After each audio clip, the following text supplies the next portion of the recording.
எபிசோட ஸ்டார்டிங்கே ஹீரோவும் கியோமசாவும் ஃபைட் பண்ணுறதுக்கு ரெடியாக இருக்க மாதிரி தான் காமிக்கிறாங்க. ஹீரோ என்ன நினைக்கிறாருன்னா, நான் இவங்களுக்கு அடிமையாக இருக்க வரைக்கும் என்னால் அந்த 2 லீடர்ஸையும் மீட்டே பண்ண முடியாது. நெக்ஸ்ட் ஷாட்டே நம்ம ஹீரோ கியோமசா கிட்ட செமையா அடிங்கிற மாதிரி காமிக்கிறாரு. அவர் ஃபர்ஸ்ட் வன்ச்சில் அவர் தெரிஞ்சு அவரால் ஜெயிக்க முடியாது. ஹீரோ ஃப்ரெண்ட்ஸ்லாம் விட்டுறா, நீ செத்துரு அப்படின்ற மாதிரி சொல்கிறாங்க. நீ என் கதை முடியல அப்படின்னு ஹீரோ சொல்கிறாரு. இதை பார்த்து அங்கே இருக்க எல்லா ஆடியன்ஸ் என்ன சொல்கிறாங்கன்னா, அவனை கொல்லுங்கன்ற மாதிரி நம்ம ஹீரோ கொல்ல சொல்கிறாங்க.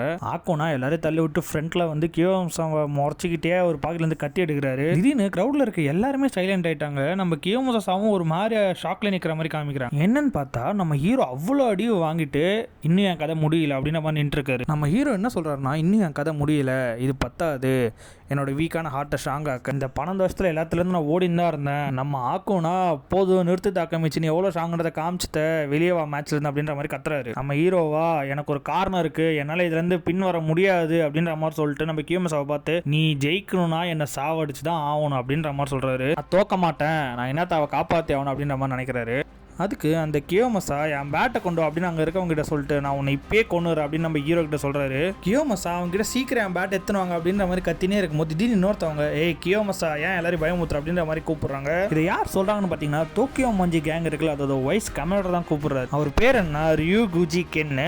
அண்ட் ஆல்சோ அவர் எப்படி கூப்பிடுறாங்கன்னா, டிராகன் கூப்பிடுறாங்க எல்லாரும் செல்லமா. அவர் பக்கத்தில் இன்னொரு கேரக்டரையும் காமிக்கிறார். அவரை பார்த்த உடனே அங்கே இருக்க எல்லா க்ரௌட்ல இருக்க எல்லாருமே வந்து பவ் பண்ணுறாங்க. அதான் நம்ம ஹீரோ ரிலீஸ் பண்ணுறாரு. அவர் யாருன்னா, அவர் தான் டோக்கியோ மஞ்சி கேங்கோட லீடர் சனோ மாஞ்சிரோ. கிசுமா மைக்கிக்கு வணக்கம் வைக்கிறாரு. ஆனால் மைக்கி கிசுமாவை கண்டுக்காம அப்படியே நேராக போகிற மாதிரி காமிச்சிக்கிட்டே பின்னா திடீர்னு டிராகன் வந்து கிசுமாவை வயிற்றுலே அடித்து அவரை குனிய வச்சு, நீ மைக்கி கிட்ட வணக்கம் வைக்கும்போது இந்த அளவுக்கு குனிஞ்சின் பண்ணு அப்படின்ற மாதிரி சொல்கிறாரு.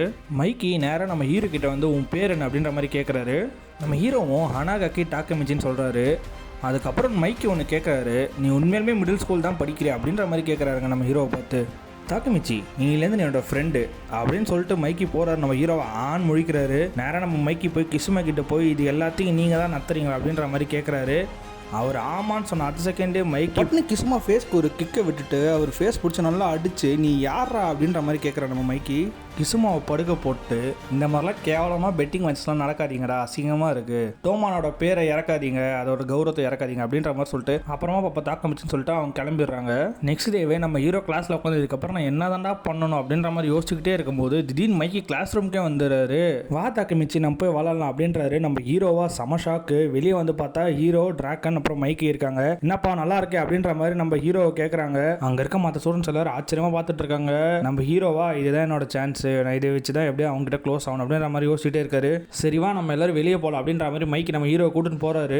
அப்போ நம்ம ஹீரோயின் ஹினாட்டா நேராக வந்து மைக்கியோட கணத்துல பிளான் ஒன்று விடுறாங்க. எல்லாரும் செமையா ஷாக் ஆகுறாங்க. டிராகனும் செமையா கோவப்பட்டு முறைச்சிட்டு இருக்காரு, அமைதியாக இருக்காரு. அப்போ நம்ம ஹீரோயின் ஹினாட்டா நம்ம ஹீரோட கையை பிடிச்சி, இந்த மாதிரி பசங்களை அவனை பில்லி பண்ண விடாத, நான் அவனை காப்பாற்றுறேன் அப்படின்ற மாதிரி சொல்லிட்டு கூட்டிட்டு போறாங்க.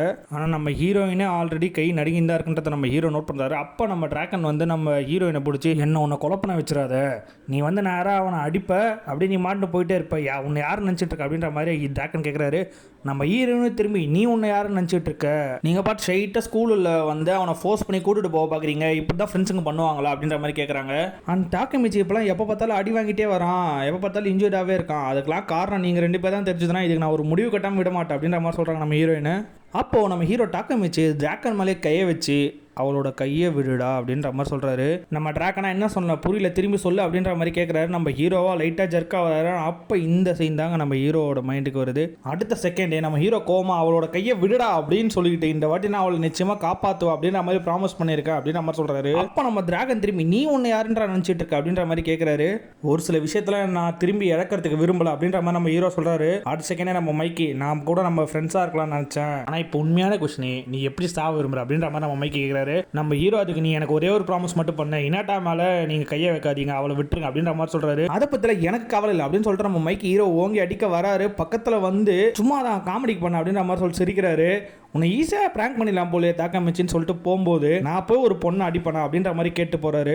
தாக்கமிச்சி நீ உண்மையிலுமே நான் பயமூத்திட்டேன் அப்படின்ற மாதிரி நம்ம டிராகன் சொல்கிறாரு. தாக்கமிச்சி சாரின்னு சொல்கிறாரு. அப்புறம் நம்ம டிராகன், இல்லை பரவாயில்ல, ஒரு சில விஷயத்தெல்லாம் நம்ம எதுக்காக விடு தரக்கூடாது, மாசுதா அப்படின்ற மாதிரி சொல்கிறாரு. அப்புறமா நம்ம ஹீரோ எல்லா கதையும் ஹீரோயின் கிட்ட எக்ஸ்பிளைன் பண்ணுறாரு. நம்ம ஹீரோயினும் மைக்கி கிட்ட சாரி கேட்குறாங்க.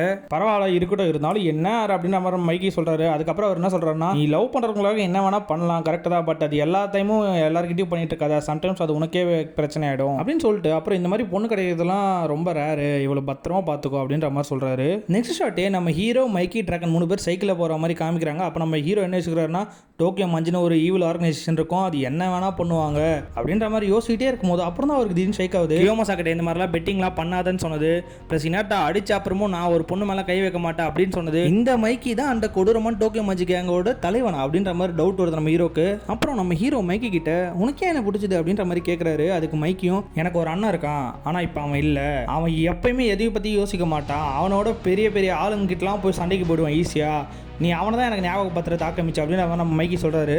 இப்போலாம் எல்லாரும் இந்த ரவுடிங்கனாலே கேவலமாக நினைக்கிறாங்க. என் அண்ணன் உயிரோடு இருக்கும்போது அப்போ நிறைய பைக்கர் கேங்ஸ்லாம் இருந்துச்சு, அவங்க எல்லாருமே அந்த சவுண்டாக சூப்பரான பைக்லலாம் ட்ராவல் பண்ணிகிட்டே இருப்பாங்க, அவங்க எல்லாருமே செம்ம கெத்தாக இருந்தாங்க, அவங்க எப்போ பார்த்தாலும் சண்டை போட்டு தான் இருப்பாங்க, ஆனாலும் அதோட ரிசல்ட் கான்சிக்வன்ஸ் எல்லாத்தையும் அவங்களே ஃபேஸ் பண்ணுவாங்க, இதில் என்ன அவ்வளோ கேவலமாக இருக்குது அப்படின்ற மாதிரி சொல்லிட்டு நான் திரும்பி ரவுடிகள் எல்லாத்தையும் கெத்தாகிற மாதிரி ஒரு யுகத்தையே உருவாக்க போகிறேன், அண்ட் நீ என் கூட இருக்கணும் தாக்கமிச்சு அப்படின்ற மாதிரி சொல்கிற நம்ம மைக்கி தாக்கமிச்சுக்கிட்ட. அப்புறம் டிராகன் என்ன சொல்கிறேன்னா, என்கிட்ட நல்லா சண்டை போடுறவங்க நிறைய பேர் இருக்காங்க, ஆனால் தனக்கு முக்கியமான விஷயத்தை காப்பாற்றுறதுக்காக யாரை வேணால் எதிர்க்கணுன்ற தைரியம் உங்ககிட்ட இருக்க மாதிரி நிறைய பேர்கிட்ட இல்லை தாக்கமிச்சுன்ற மாதிரி சொல்கிறாரு. நீயே யோசிச்சு பாரு தாக்கமிச்சு அப்படின்ற மாதிரி சொல்லிட்டு மைக்கும் ட்ராக்கனும் கிளம்பிடுறாங்க. நம்ம ஹீரோ யோசிச்சுக்கிட்டே வராரு, என்னன்னா மைக்கி ஒரு ரவுடி தான், ஆனால் அவன் கெட்டவன் கிடையாது, அப்புறம் ஃபியூச்சரில் மைக்கி என்ன மாற்றிச்சு, அவன் ஏன் அவ்வளோ குடும்பக்காரனாக மாறினான் அப்படின்ற மாதிரி யோசனை வரும்போது எதிர்க்க 3 பேர் வராங்க. அவங்க 3 பேர் அப்படியே கிராஸ் பண்ணி போகும்போது அங்கே முன்னாடி போகிறது one of the Tokyo Manji leader Kisaki தெத்தான்றதை நம்ம ஆடியன்ஸ் காமிச்சிடுறாங்க. பட் ஹீரோ போயிட்டே இருக்கும்போது திடீர்னு ஒரு செகண்ட் நின்று திரும்பி பார்த்து, நான் இவனை எங்கேயோ பார்த்துருக்கேன் அப்படின்ற மாதிரியே சொல்லி இந்த எபிசோட முடிக்கிறாங்க கைஸ். நெக்ஸ்ட் எபிசோடில் சந்திப்போம். Bye guys.